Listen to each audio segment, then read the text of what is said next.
आज होने वाले किसान के रेल रोको आंदोलन को लेकर अंबाला पुलिस ने अपील की है। सोशल मीडिया पर वीडियो जारी कर किसान से आंदोलन में हिस्सा न लेने की अपील की है। उत्तर प्रदेश के अंबेडकर नगर में देर रात एक बड़ा हादसा हुआ। डबल डेकर बस अनियंत्रित होकर पलट गई। हादसे में एक की मौत। डबल डेकर बस पलटने से कई यात्री जख्मी हो गए। 6 यात्रियों को अस्पताल में करवाया गया भर्ती। बस में 26 यात्री थे सवार।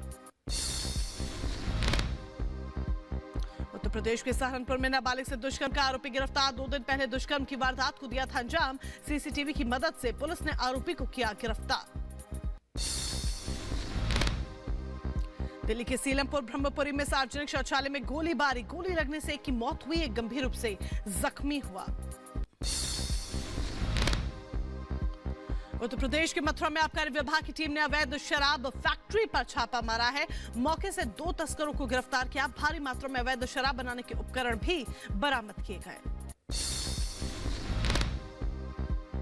उत्तर प्रदेश के अंबेडकर नगर में नाबालिग लड़की के अपहरण मामले में आरोपी गिरफ्तार। पुलिस ने भेजा जेल। नाबालिग से जबरन शादी का बना रहा था दबाव।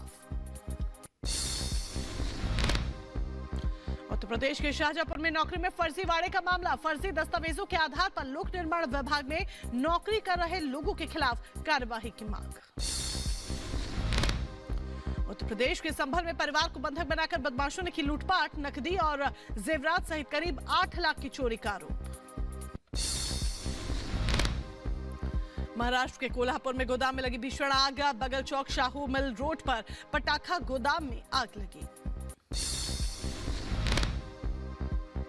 इजरायल की तेल अवीव में सरकार विरोधी प्रदर्शनकारियों ने सड़क पर विरोध प्रदर्शन किया। प्रदर्शनकारियों और पुलिस के बीच झड़प हुई। तेल अवीव में सरकार के खिलाफ प्रदर्शन कर रहे लोगों ने उठाया युद्ध का मुद्दा। युद्ध की स्थिति को संभालने को लेकर प्रदर्शन किया। दक्षिणी गाजा के राफा में इजरायल का ताबड़तोड़ हमला। कई इमारतें क्षतिग्रस्त हुई। हमले के बाद इमारत को कराया गया खाली। गाजा पट्टी में इजरायली सेना का हमला जारी। संदिग्ध आतंकी ठिकानों पर आईडीएफ ने हवाई हमला किया। तस्वीरें सामने आई। युद्ध के बीच लगातार गाजा में पहुंचाई जा रही है मानवीय सहायता। शनिवार को भी पैराशूट के जरिए गाजा बॉर्डर पर पहुंचाई गई सहायता। जॉर्डन, मिस्र, अमेरिका, फ्रांस और बेल्जियम के विमान ने दी मदद। इजरायल हमास जंग के बीच गाजा में लोगों को खाने की किल्लत। आईडीएफ के प्रवक्ता का बयान। मानवीय सहायता के लिए समुद्री मार्ग में अपनी भूमिका को रेखांकित किया। इटली के रोम में हजारों की संख्या में लोगों ने सड़क पर प्रदर्शन किया। लोगों ने गाजा में युद्ध विराम की मांग की है।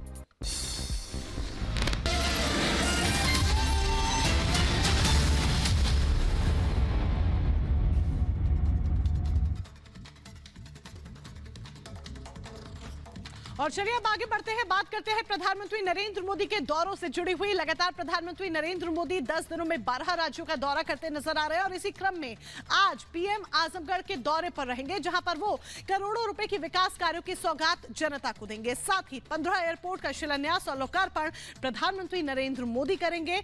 बीजेपी के लिए इतनी खास आजमगढ़ आखिर क्यों है, ये भी इस रिपोर्ट के जरिए समझिए।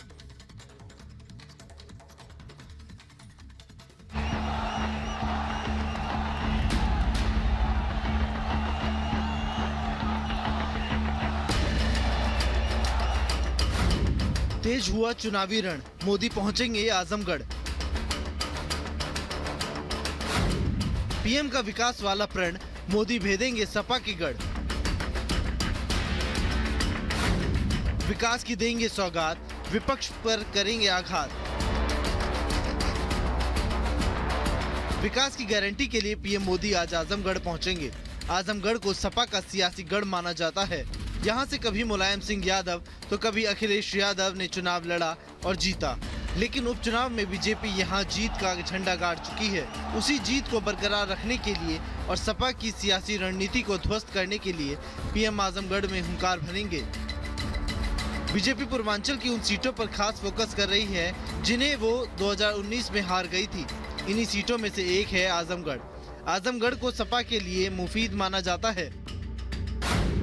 मुस्लिम यादव फैक्टर के दम पर सपा यहां जीत हासिल करती है। 19 लाख वोटर वाले आजमगढ़ में करीब 3.5 लाख यादव और करीब 3 लाख से ज्यादा मुस्लिम वोटर है, जो किसी भी प्रत्याशी की जीत में निर्णायक भूमिका निभाते हैं। बीजेपी इसी फैक्टर की काट पर काम कर रही है। पार्टी ने जहां यादव वोटर्स को लुभाने के लिए भोजपुरी सुपरस्टार दिनेश लाल यादव को मैदान में उतारा है, वहीं आजमगढ़ में निर्णायक भूमिका निभाने वाले राजभर समाज के नेता ओपी राजभर को कैबिनेट में जगह दी। साथ ही करीब 3 लाख की आबादी वाले दलित वोटर पर भी बीजेपी का खास फोकस है। जातीय समीकरण को साधने के साथ ही पीएम मोदी आजमगढ़ को विकास की गारंटी देने पहुंच रहे हैं। आजमगढ़ एयरपोर्ट समेत देश के 14 एयरपोर्ट का शुभारंभ और शिलान्यास करेंगे। पीएम मोदी जहां आजमगढ़ में मौजूद रहेंगे, वहीं कई केंद्रीय मंत्री अलग अलग जगहों पर भी इस कार्यक्रम से वर्चुअली जुड़ेंगे। लखनऊ के अमौसी एयरपोर्ट पर रक्षा मंत्री राजनाथ सिंह मौजूद रहेंगे। इस दौरान पीएम मोदी 2 नए टर्मिनल का उद्घाटन करेंगे, जिसमें अमौसी एयरपोर्ट का नया टर्मिनल T3 भी शामिल होगा। रक्षा मंत्री राजनाथ सिंह के साथ नागरिक उड्डयन मंत्री ज्योतिरादित्य सिंधिया भी मौजूद रहेंगे। हवाई अड्डों के लिए भूमि का सीमांकन और टेंडर का काम पूरा हो चुका है। भूमि पूजन के बाद 1 से 1.5 साल में हवाई अड्डा बनकर तैयार हो जाएगा। चुनावी साल में प्रधानमंत्री नरेंद्र मोदी हवाई सेवा देकर आजमगढ़ को विकास पथ से जोड़ने का काम कर रहे हैं। आजमगढ़ की लोकसभा सीट पर भले ही अभी बीजेपी का कब्जा है, लेकिन विधानसभा की सभी 5 सीटों पर सपा का ही कब्जा है। ऐसे में पीएम मोदी ने खुद कमान संभाली है और आजमगढ़ की जनता का विश्वास विकास के जरिए जीतने की कोशिश करेंगे। फिलहाल बीजेपी सभी जातीय समीकरणों को साधने में जुटी है। अगर राजभर और दलित वोटर को लुभाने में पार्टी कामयाब रहती है, तो एक बार फिर से बीजेपी आजमगढ़ सीट पर कब्जा जमा सकती है। Bureau report, Republic Bharat.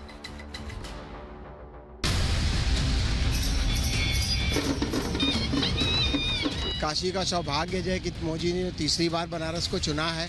एक उत्साह होता है प्रधानमंत्री जी के आगमन पे।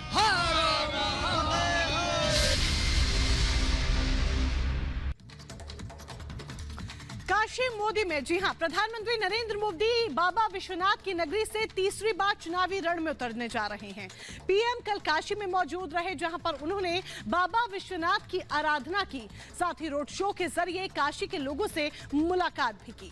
इस दौरान पीएम मोदी की एक झलक पाने के लिए लोग आतुर नजर आए और उनकी एक ऐसी तस्वीर भी सामने आई जिसने ये बता दिया कि मोदी बीजेपी की जीत को लेकर कितने आश्वस्त हैं।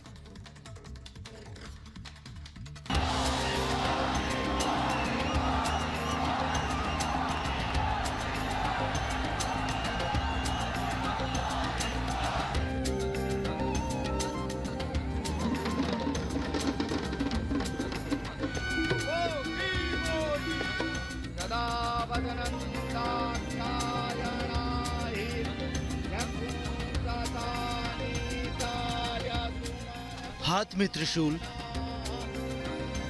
माथे पर त्रिपुंड,